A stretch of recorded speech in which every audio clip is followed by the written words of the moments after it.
Throughout American history, the Native Americans tell stories of a large serpent. The Cherokee tell tales of Uktena. The Pueblo tell tales of Awanyu. But the Potawatomi tribe tells tales of the Manitou, a giant man-eating serpent that lurked in lakes and waterways.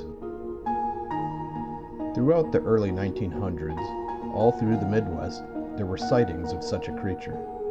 Especially in the Inman Lake area of Kansas, there were reports of some kind of large serpent, estimated at being 15 to 20 feet long and as big around as a car tire. But it wasn't until 1952 that these reports were taken seriously. On that fateful day, a pair of boys, an Albert Neufeld and George Rigger, were at what the locals referred to as the Big Sinkhole. That's where they encountered it.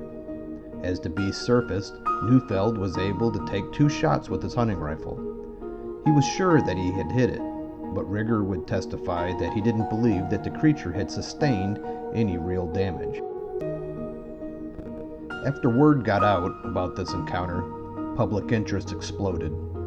Newspaper articles were written spreading the word about a creature that was now being referred to as Sinkhole Sam. With the newfound attention, people came from all over hoping to catch a glimpse of this monster, but to no avail. Sam was gone. Experts were dispatched to the little lake to investigate, and they came to a couple of conclusions.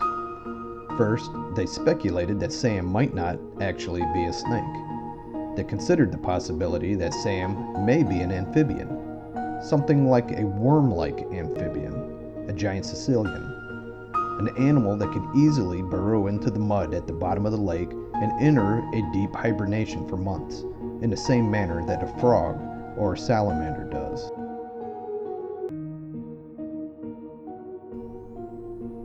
Most Sicilians eat small subterranean prey such as worms, springtails, or other invertebrates, but a large species like Sam would subsist on larger prey like birds at the surface of the lake or small animals coming to the watering hole. Now, a large worm may not sound scary, but consider a few examples.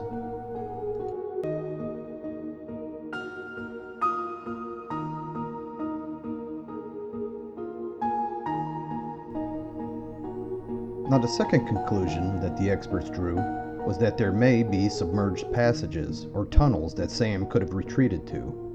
It seems that the sinkhole had been slowly widening and sagging over time. It was revealed that 25 years earlier, an oil company had done core drilling at this site. Had this awakened or freed Sam? Is this where Sam had retreated to? All that's known is that there were no more sightings.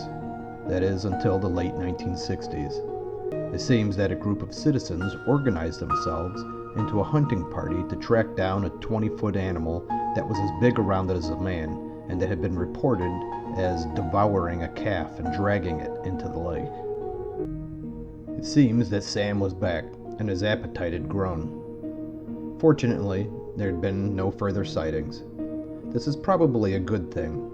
Maybe the people of Inman had simply encountered a boa constrictor or python that had been released into the wild by a pet owner who no longer wanted it. It's possible, but in the 1950s that's hard to imagine. Either way, if Sinkhole Sam is true or not, it makes for a good story. One thing we know for sure is that to the people of Kansas, the legend is real.